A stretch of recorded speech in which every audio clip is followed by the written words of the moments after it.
قصص تفوق النساء المغربيات المغتربات في أوروبا برهان ساطع على قدرة العزيمة والتفاني على تجاوز الجغرافيا واللغة. لم تكتفي هؤلاء النساء بالاندماج، بل تحولن إلى قادة وصناع قرار في مجتمعاتهم الجديدة. سميرة سيدة مغربية فرنسية تحمل إرثاً من الصمود والنبوغ المغربي. لم يكن الطريق سهلاً في بلد مثل فرنسا له تاريخ كبير في إرساء المؤسسات الأمنية، لكن الإرادة والجدية حطمت الصعاب. مسلحة بالذكاء المهني والعلمي، أصبحت سميرة وليد رقماً صعباً في المعادلة الأمنية بعاصمة الأنوار. عادة تكون المهن الأمنية مجالاً لتفوق الرجال، لكن سميرة كانت تنتظر لحظتها التاريخية حين امتدت يد الإرهاب إلى قلب باريس. فكانت سميرة داخل كواليس الأحداث، مستعينة بقدرتها على التوغل والاختراق، حتى صارت على احتكاك مباشر بالفئات المستهدفة، وساهمت بكفاءة في تحييد المخاطر المحتملة والجسيمة، وأصبح لها مجد وحكاية. تصر سميرة على الاعتراف بأهمية الشراكة الأمنية المغربية الفرنسية، وتؤكد على دورها الحاسم في أهم العمليات، فالإرهاب جريمة كونية. ورغم أن سميرة اختارت مساراً آخر في الحياة وتوجهت نحو التسيير المقاولاتي، فإن النجاح سيكون حليفها بعدما تسلحت بدبلوم رفيع في الاقتصاد. من جانب آخر، قد تنفعها المعرفة الأمنية في التفوق في اختبارات الحياة. السلام عليكم، معكم سميرة وليد. عندي 45 عام. دزت في مونبولييه في فرنسا. أنا مجوجة وعندي واحد الولد اللي عنده 20 عام. أنا خلقت في مونبولييه، مي بابا هو خلق في فاس وماما مكناس.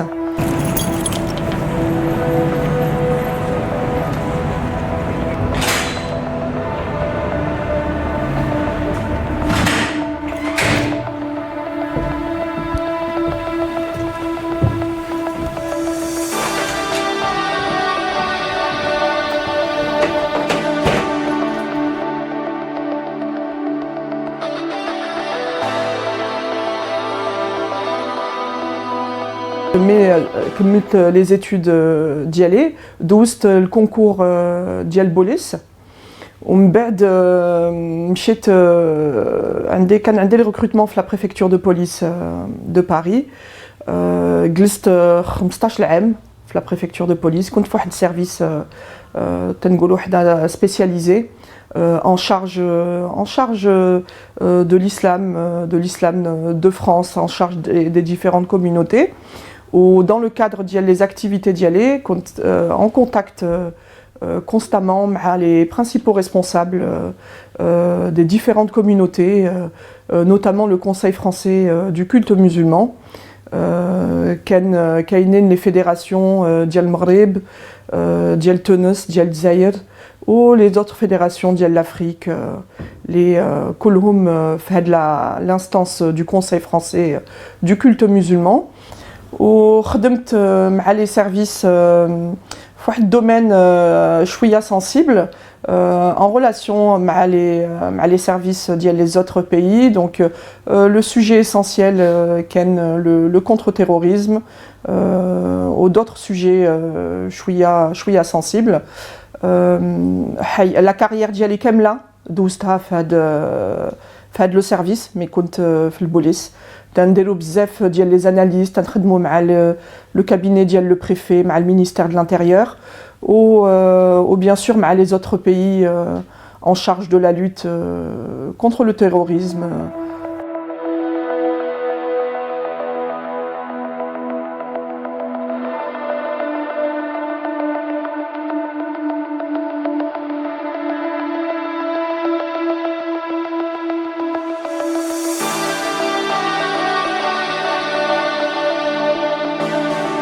ومن بعد دونك دوزت 15 عام في البوليس، وبغيت ندوز chez domaine un peu différent, نخرج un petit peu من l'administration. ودوزت الكونكور في l'école européenne d'intelligence économique في château de Versailles. Donc دوزت les examens كاملين ديالي في l'aile de Madame de Pompadour en plein centre du château de Versailles. ونجحت في هذا le concours. Donc اليوم أنا consultante en intelligence économique et stratégique.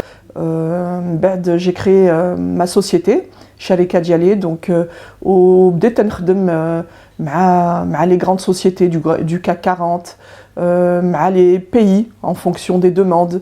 La spécialité ديالي كانت l'analyse géopolitique, l'analyse géostratégique.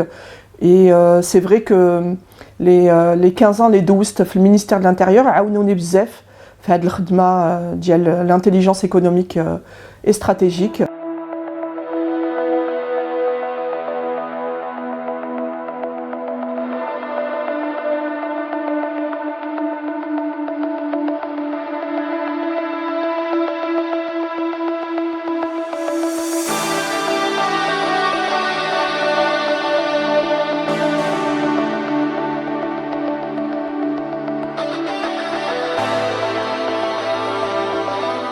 ومن بعد مع خواتاتي درنا واحد الشركه في لاغرواليمونتير سميتها l'atelier de Nour, la marque l'atelier de Nour. La spécialité ديال هاد la marque l'atelier de Nour, de la société, c'est la charcuterie halal. وقلنا علاش ما نجيبوش هاد la forme de respect aux gens de la communauté. Des bons produits. Nous-mêmes, on mérite des bons produits aujourd'hui avec des beaux packaging. Donc, on a créé la spécialité de charcuterie premium. Tendero le bœuf ré l'angus ou la charcuterie de volaille 100%.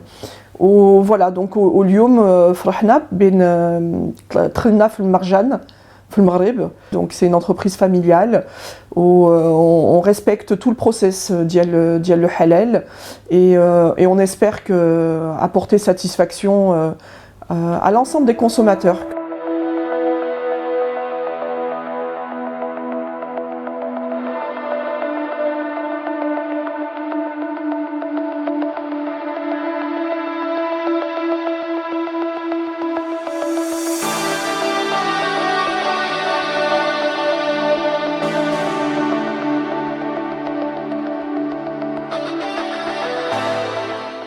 Quand j'étais au ministère de l'Intérieur, j'ai été amenée à côtoyer de hautes personnalités dans divers secteurs d'activité. J'ai surtout côtoyé le monde politique en lien avec le sujet qui était mon sujet principal, donc celui de l'islam de France. Donc le Conseil français du culte musulman, sous l'impulsion de Nicolas Sarkozy, a permis aux musulmans de France d'avoir un organe qui leur permettait d'avoir un interlocuteur. Donc aujourd'hui, l'État français, à l'époque, puisque le CFCM a vécu quelques tumultes, on va dire, depuis sa création. Mais ce qu'il faut savoir, c'est que c'était l'organe officiel qui représentait toutes les instances musulmanes et qui était l'interlocuteur privilégié et direct des autorités françaises. J'ai suivi de très près ce dossier. J'ai été investie donc de cette mission pleinement avec les différents représentants, notamment de grandes mosquées de France, le grand président de chaque fédération.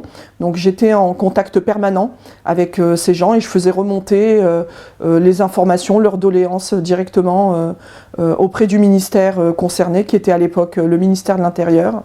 J'ai été aussi amenée à traiter quelques affaires liées au terrorisme.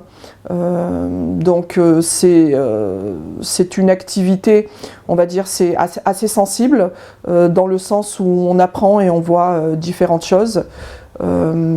J'ai malheureusement assisté de près comme de loin aux attentats du Bataclan et à toute cette période noire qu'a connu la France.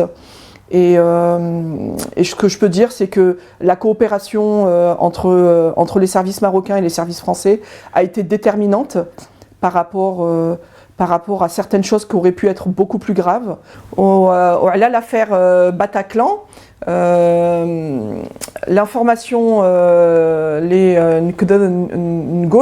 c'est que la relation ben les services français aux Marocains كانت مهمة في هاد la période parce que les services marocains les services français باش يقولوا لهم زعما عندهم l'information على le lieu, على l'endroit فين كانوا هاد les personnes recherchées.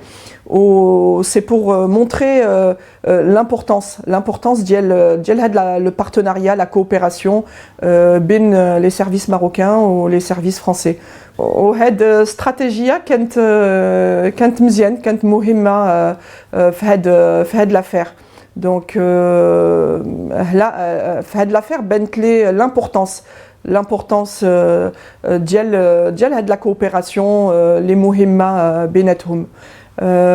Après من بعد دونك خدمت بزاف مع les personnalités politiques, Nicolas Sarkozy, Michel Gaudin. وهاد l'expérience كاملة j'ai toujours voulu la mettre à profit du Maroc.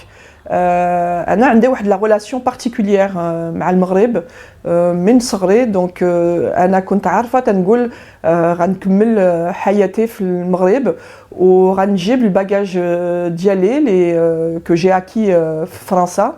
L'expérience ديالي بغيت ندير à profit l'expérience ديالي تكون في المينيستère de l'Intérieur مع les relations مع les différents représentants ديال l'islam مع les personnalités politiques.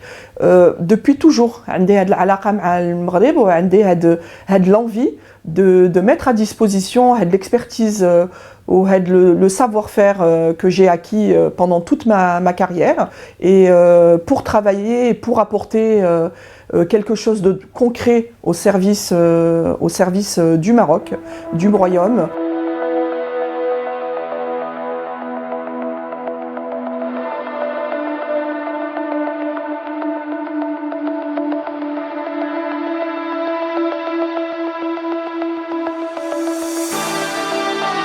Au Lioma, donc ce que je peux dire, c'est que sous la haute impulsion de Sa Majesté, nous les Marocains du monde, on n'est plus de simples observateurs, on est vraiment des acteurs à part entière et on participe de plus en plus à la vie politique, économique, sociale et culturelle du royaume et on le fait vraiment avec envie, avec passion et par loyauté, pour remercier aussi le Maroc ainsi que Sa Majesté, que Dieu l'assiste, de tout ce qu'on nous a apporté, même à travers les frontières, même à l'étranger. On a toujours ressenti cette proximité avec notre pays, on s'est toujours senti marocain. Donc rien que pour ça, aujourd'hui, on se doit, nous les Marocains du monde, de participer, de contribuer, d'apporter notre expertise professionnelle, d'apporter nos réseaux professionnels, quelque chose de concret pour que le Maroc puisse continuer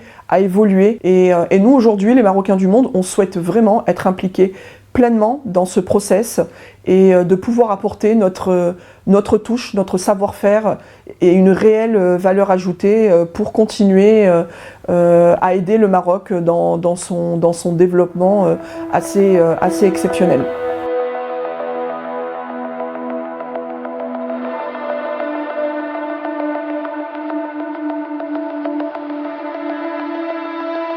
Et j'ai eu la chance d'être élue en France et j'ai pu observer, apprendre le travail sur le terrain, la relation avec les citoyens, les demandes particulières des citoyens. Et c'est à ce moment-là que je me suis aperçue à ce moment-là, durant mon mandat d'élu en France, que la proximité avec le peuple change complètement la vision à tous les niveaux, qu'elle vienne de nous ou qu'elle vienne d'eux, parce qu'ils ont besoin de se sentir rassurés, ils ont besoin d'entendre, de ne plus forcément entendre des dialogues, des discours qu'on entend aujourd'hui tous les jours, que ce soit dans les médias, dans la presse ou autre. Donc le peuple marocain a aujourd'hui besoin de se sentir rassuré, écouté, accompagné au quotidien. Ils ont des attentes légitimes et on se doit d'y répondre, notamment par rapport à deux chantiers qui sont extrêmement importants, celui de la santé et de l'éducation.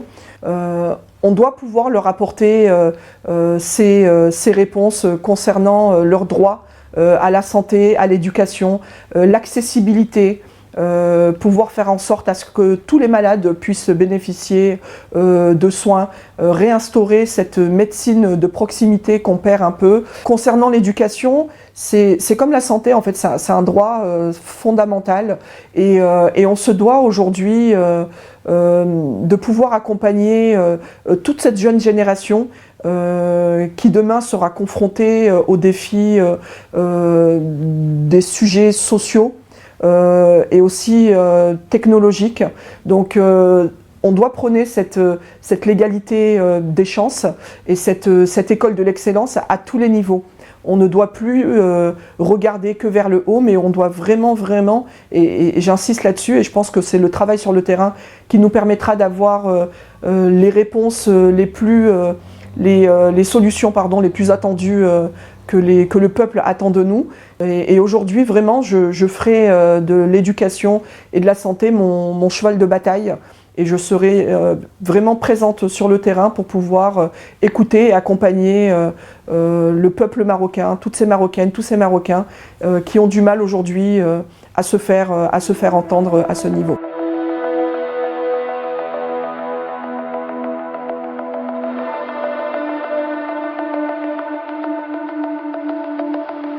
دابا جا الوقت les compétences ديال المغاربه في العالم خاصهم يكونوا قوه فعالة واستراتيجية باش يدخلوا في الحياة السياسية وينخلطوا في لي بارتي بوليتيك.